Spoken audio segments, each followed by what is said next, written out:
Mul on siiralt hea meel näha nii palju tuttavaid ja uusi nägusid. Tervitused ka online-kuulajatele. Ma peatun korraks, kuhu me oleme Ritiga jõudnud teenuste juhtimisega. Suures pildis, nagu jutuks, meil on 2 põhiteenust. Servertaristu ja arvutitöökoht. Natuke tuli juba siit jutuks, et kui palju see standard, kui väike või suur see on. Mis ta tegelikult sisus tähendab? Nii nagu jutuks oli, kellele meeldib päikseline ilm, kellele meeldib vihmane ilm, sama on selle ühtse keskse standardi kokkuleppimisega, et kellele, kui palju, kui kitsa või kui laia, mis kuluefektiivsuse või kvaliteediga me seda teeme. Suure tõenäosusega on standardi puhul alati see, et ühel asutusel ei ole sealt kõike vaja ja on samas midagi, mis ei mahu standardisse. Mõnel teisel asutusel võib-olla enam-vähem klapib, aga suure tõenäosusega on ikkagi midagi, mis standardisse ei mahu. Ja see on see pidev tasakaalu otsimine, mida me saamegi teha ainult koos. Lõpuks oleme Ritis meie need, kes tahame pakkuda teile seda teenust, mis te päriselt vajate, aga 8 lahendust teha ei ole tavaliselt mõistlik. Ehk siis, kui me sellest standardist või ühisosast räägime, siis me otsime sellist võimalikult suurt ühisosa, mida on enamikel asutustel vaja. Kas see on 80% ühisosa, 60-90%, see on juba meie enda kokkuleppe küsimus.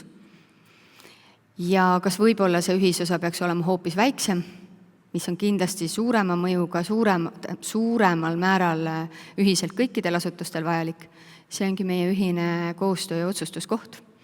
Et see tasakaalu otsimine, mida rohkem erisesu, seda suurem halduskoormus, et see on pidevalt küsimuse koht.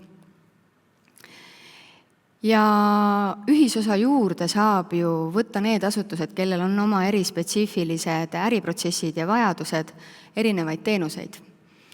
Neid teenuseid, mida võib-olla kõigil ei ole vaja, aga neid, kellel on vaja, saavad need endale juurde võtta. Lihtsalt osa näidetest, mis teenuseid tegelikult kõikidel ei ole vaja, aga on osad asutused võtnud endale juurde. Ehk siis me oleme oma teenustega jõudnud sellesse seisu, kus me oleme mõtestanud oma põhiteenused kui teenuste portfellideks. Ehk meil on servertaristu teenused, kuhu läheb siis riigipilv, ja sinna alla siis avalikud pilved, andmesaatkond, riigipilvel on erinevaid veel partnerlahendusi, mille vahelt valida. Ja arvutitöökoha standard, mille all on samamoodi erinevaid võimalusi, mida saavad juurde võtta need, kes seda vajavad, ja ei pea võtma need, kes tegelikult võib-olla saavad standardiga ilusti hakkama. Ja siin on nii erilahendusi kui lisateenuseid, mis vastavalt siis kellele vajadus on. Ja teenuseid on kindlasti rohkem veel ka selliseid, mida me keskselt saame väärtust luua juurde. Aga suures pildis me tegelikult räägime teenuste komplektidest, teenuste kogumist, teenuste portfellist. Me oleme mõtestanud Ritis ja ka jaganud kasutajate nõukojas ja ka erinevate asutustega teenused nii-öelda 3. Ehk siis 1 on see ühisosa, see standardlahendus, mis on siis kokku lepitud komplekt. Eraldi on siis lisateenused, mida siis saavad võtta need, kes vajavad neid juurde. Lisateenused on need, mida me suudame pakkuda erinevatele asutustele. Ehk kui meil tekib näiteks uue teenuse vajadus, siis esimese asjana vaatame, et kas seda teenust vajaksid ka teised asutused ja me saaksime seda kujundada selliselt, et see oleks võimalikult paljudele asutustele väärtust loov. Ja loomulikult on need erilahendused, mis on siis suure tõenäosusega ainult ühe asutuse spetsiifilised. Jah, Riti teenuste sellistest osadest kokku pandud, aga sellisel kujul, mida me ei saa järgmisele asutusele kergesti pakkuda. Ehk siis, ja suure tõenäosusega on erilahenduse siis ka kulupool kõige kallim, sest lihtsalt ta on ainult ühele asutusele kasutatav.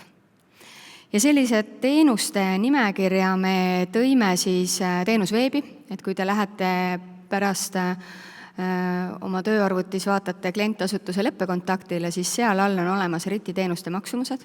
See on esimene kord, kus me oleme selliselt teenuste nimekirja välja toonud lühikirjeldusega ja ka sellega, kui palju selle teenuse oma hind on, selle kuluhind on selle teenuse osutamiseks. Litsents, riistvara, RIT-i töötajate tööjõud, kui palju ühte või teise teenusesse panustama peab. Ja kuidas me liigume? See tähendab seda, et igal meie teenusel on olemas sisemiselt vastutaja, teenusejuhi rollis olev isik. See ei tähenda, et meil kõikidel teenusejuhtidel, et nad ongi ainult teenusejuhid. Enamik on samal ajal kas meeskonnajuhid või on neil muud ülesanded ka juures. Meil on teenused kirjeldatud. Nii nagu ma ütlesin, me oleme välja arvutanud teenuste oma hinnad, ehk siis meil on teenused paketeeritud. Natuke pikemalt räägib ka pärast teenuste vaatest Birgit. Meil on teenustel mõõdikud ja mõõdikute all siis erineva nurga alt, nii selle sama toimepidevuse jaoks vajalikud mõõdikud kui ka rahulolu, ressursikasutus, kuluefektiivsus ehk siis pöördumiste vähendamine on kindlasti üks oluline mõõdik meil. Kasutajate arv, asutuste arv, kes teenuseid kasutavad, et mõõdikuid on erineva nurga all. Ja loomulikult me monitoorime neid teenuseid ja võimaluste piires ka täiustame vastavalt sellele, kus kõige rohkem väärtust looks. Ehk me oleme oma teenuste mõtteviisiga jõudnud sinna tasemele, kus iga tegevus, mida RIT-i töötaja asutuse suunal teeb, on seotud mingi teenusega. Kui asutuselt tuleb tellimus või taotlus mingisuguseks, kas siis riistvaraks, litsensiks, mis iganes tegevuseks, siis ta kohe seesama pöördumine seotakse mingisuguse teenusega. Ja kui me ei suuda seda teenusega siduda, siis tekib küsimus, kas see on uus teenus, mida meil veel ei ole, olemasoleva teenuse laiendus, mida me täna ei paku, ja siis me peame sinna rohkem sisse vaatama. Me ei ole veel kohal. Ehk selgelt meil on veel teenuspõhises juhtimises liikuda, küpsemaks saada erinevatest nurkadest. Me tahame luua seda nähtavust ja selgust rohkem juurde. Selleks esimene samm on ka see, et me oleme suutnud teenuste loendi tekitada. Teine on ka teenuste kirjeldused rohkem välja tuua, et me saaks ühtemoodi aru, millist teenust asutused meilt vajavad ja millist teenust me siis suudame vastu osutada. Et täna on kohati selline tunne, et meil ootused ja tegelikkus ei klapi ja mulle tundub, et see on lihtsalt omavahel selgeks rääkimata. Ja see on tehtav, me saame koos need asjad selgeks. Meie jaoks on kindlasti oluline ja kasvab järjest olulisemaks infokorje ja info jagamine asutustega, teie vajadustega. Mul on hea meel, et väga hästi on tööle läinud migreerimise infotunnid, kus eelnevalt juba räägitakse arvutitöökoha puhul, näiteks juba tutvustatakse, kuidas see migreerimine toimuma hakkab. Teenuste kujundamise, täiustamise vaatest toimuvad erinevad töötoad, intervjuud, see kõik on väärtuslik juurde, et saada tegelikult seda infot, mida tegelikult asutused vajavad. Ma hindan, et tänane pilvepäev ja tema ala on kindlasti ka hea koht, kus me palume teie tagasisidet, teie mõtteid, need on meile päriselt vajalikud ja väärtuslikud. RIT-i poolt ja RIT-i töötajate poolt seda kaasamõtlemist kliendi vajadustest me kindlasti kasvatame ja nügime veel juurde, et meil on samm-sammult see paremaks läinud, aga me saame veel paremini. Ehk see selline kasutaja kogemuse parendamine, kliendi kesksus, kasutajakeskus on kindlasti see suund, mis me tahame rohkem sisse tuua. Me oleme teenuspõhise juhtimisega poolel teel, meil on kindlasti mitu sammu veel küpsemaks saada, aga koostöös teiega me seda saamegi teha. Minu jaoks tänane pilvepäev on täpselt teenuste juhtimise vaade. Erineva nurga alt, finantsiliselt, tehnilisemad arutelud, uute teenuste tutvustused, ülevaated, samamoodi tema ala, et need erinevad riistvarad, mis meil täna juba asutustel kasutuses on või on võimalik tellida. Mõtestused, mis see ühistöö tähendab, et tulge, rääkige, arutage, et see on meile kindlasti ääretult oluline. Samamoodi, milline on meie iseteenindus täna ja milline homme, et see sisend on meile kindlasti oluline, et tulge astuge tema alalt läbi, kui te vähegi siin pausi vahel saate. Natuke Ergo rääkis juba sellest, et kuhu me tahame jõuda ka sellise otsustusprotsessiga, et kes ütleb, milline on siis see standard. RIT-i kasutajate nõukoda on käinud juba pikalt koostöös just Digiministeeriumiga oleme liikumas selles suunas, et see kasutajate nõukoda muutub strateegilisemaks, võib-olla sellist rohkem lihtsalt RIT-i juhtimissuunale ja sinna juurde tekivad siis 2 teenuste juhtrühma, kus siis tegelikult võikski olla see koht, kus me otsustame ära, milline on siis see standard, kui paks või õhukese standard siis on, milliseid teenuseid, millised on 26 aasta eesmärgid, saakski seal juhtrühmas siis otsustada. Ja sinna alla kindlasti tulevad erinevad töörühmad, töötoad, kus me tegelikult korjame teie sisendit, vajadusi, mõtestame koos läbi, mis siis on see, mida on vaja, mida on siis vaja ettepanekuna juhtrühmadesse teha. Ja me räägime siin igal juhul riigiülestest kesksetest teenustest. RIT ei ole ühe valitsemisala spetsiifiline IT-maja. Me kahjuks või õnneks ei tea ühegi valitsemisala spetsiifilisi ärivajadusi. Meil on vaja seda infot teie käest saada ja koos me saame seda siis arvestada oma teenuste kujundamises suuremal või vähemal määral. Ja kuidas me seda teeme? Me lähtume RIT-i visioonist, võimalikult suur ühisosa, rahulolu, kasutajakogemus, need on meil tegelikult väga olulised. Me toetume RIT-i väärtustele ja teenuste juhtimises täpselt samamoodi need väärtused sobituvad ja aitavad meil õnnestuda. Ja tavaliselt konverentsidel tehakse ka müügikõnesid. Siis minu müügiminut on siin, et kellega koos me seda teeme, on kindlasti meeskond. Ja täna me oleme olukorras, kus RIT otsib palju erinevaid rolle, nii tehnilisi eksperte kui ka erinevates juhtimistasemetes juhi rolle, nii tehnilisemaid finantsvaadet, kliendikogemuse vaadet, ärilisi. Ehk siis müügiminut siin, tulge meile. Või kui te teate kedagi väga head, kandidaati, kes otsib uusi väljakutseid, siis siis võtame lahkesti vastu. Kuidas me saame õnnestuda on ainult koostöös ja otsides koostöös siis seda tasakaalu, kui millised on need teenused, mida RIT osutab, kui paksud või õhukesed need teenused on ja seda me saame ainult teiega koos. Aitäh!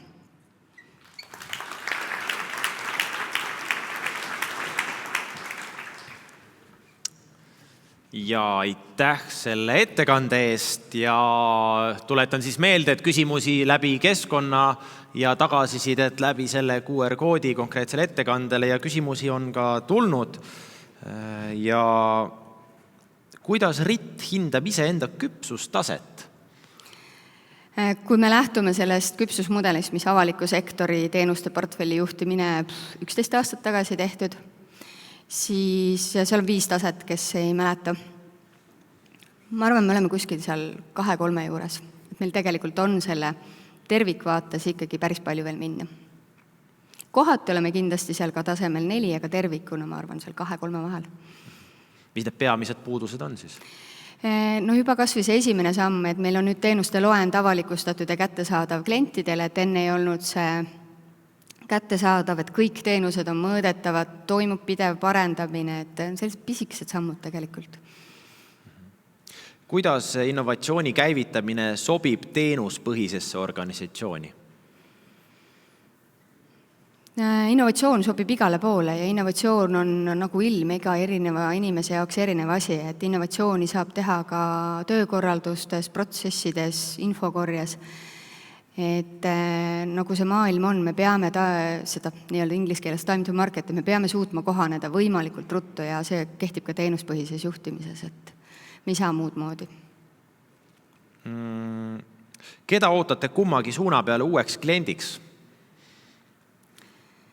Avaliku sektori asutusi. Kõiki ootame. Me teame täna, et meie teenused vähemalt arvutitöökoha suunal ja tegelikult ka riigipilve suunal täna me ei suuda pakkuda kõiki teenuseid, mida asutustel vaja on, aga siis koostöös me otsimegi neid kohti, et kuidas seda ühistööd leida ja võib-olla siin saavad ka teised IT-majad aidata, et RIT ei pea ise kõik ära tegema, et siis tegelikult me ootame kõiki kliente, jah, kui meie teenus ikka üldse ei vasta vajadustele, siis on mõistlik otsa vaadata, et võib-olla ikkagi erasektor on õigem.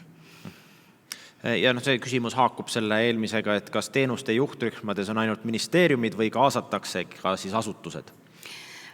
Hetkel minu info kohaselt on plaanitud juhtrühmast iga ministeeriumi esindaja Aga nagu ma ütlesin, siis mina näen, et me sinna alla peaks tegema ikkagi töörühmad, kus me saamegi erinevate asutuste esindajad ka juurde tuua ja vajadused juurde tuua. Et kui see juhtrühm on otsustusprotsess, siis tegelik töö ju tuleb seal töörühmades ära teha ja sinna saab juba asutusi ka juurde.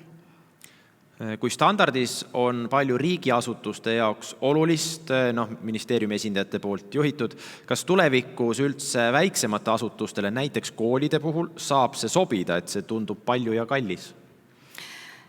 On väga suur tõenäosus, et on asutusi, kellele erasektor sobib paremini. Mina täna ütleks, et siis meil on vaja vaadata riigiüleselt, kuidas on mõistlik. Et me ei suuda teha kõikidele asutustele sobivat lahendust, et seda me peamegi koos otsa vaatama. Ja koolid on kindlasti üks tõenäoline sihtgrupp, kellele pigem ikkagi me suudame läbi erasektoriga koostöös leida sobivad lahendused. Iga teenuse õiglane hind selgub ju tegelikult konkurentsist, jutt oma hinnapõhisest lähenemisest on udu ajamine. Miks Eestis ei võiks olla vähemalt 2 ATK teenuse pakkujat avalikule sektorile, ehk siis kuidas õigustate seda, et riik seda monopoli siin kehtestab? Täna ei ole monopoli ja erasektori võimalus jääb ikkagi kõrvale. Ehk siis, kui erasektor suudab pakkuda paremat, paindlikumat, rohkem väärtust loovat, siis see võimalus on ju ka olemas. Millal organisatsioonis osakonnad kaotate ja portfelli tasemele teeme? Teenused on ju portfellis. Me liigume selles suunas, et meil tegelikult tekibki arvutitöökoha teenuste osakond ja riigipilve ehk siis servertaristu teenuste osakond. Me tegelikult juba vaikselt liigume sinna suunda. Aga millal see võiks juhtuda? Suvel. Täpsemalt ei saa praegu öelda, sest siin on vaja erinevad kinnitused kõigepealt sellele saada. No, ma eeldan, et see on asutuse vaade, et tundub keerukust palju, et kas saab seda kuidagi kõikega lihtsamalt ikkagi? Ja, me peame igal juhul lihtsust ja automatiseerimist otsima, et me ei suuda muidu ajaga kaasas käia, et see kindlasti on üks koht nii teenusejuhtidele kui protsessiinimestele kui ka sisuinimestele, tehnoloogidele, et me peame seda kogu aeg otsima.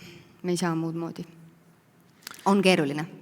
On keeruline. Kairi, suur aitäh selle ettekande eest ja neile küsimustele vastamast. Aitäh!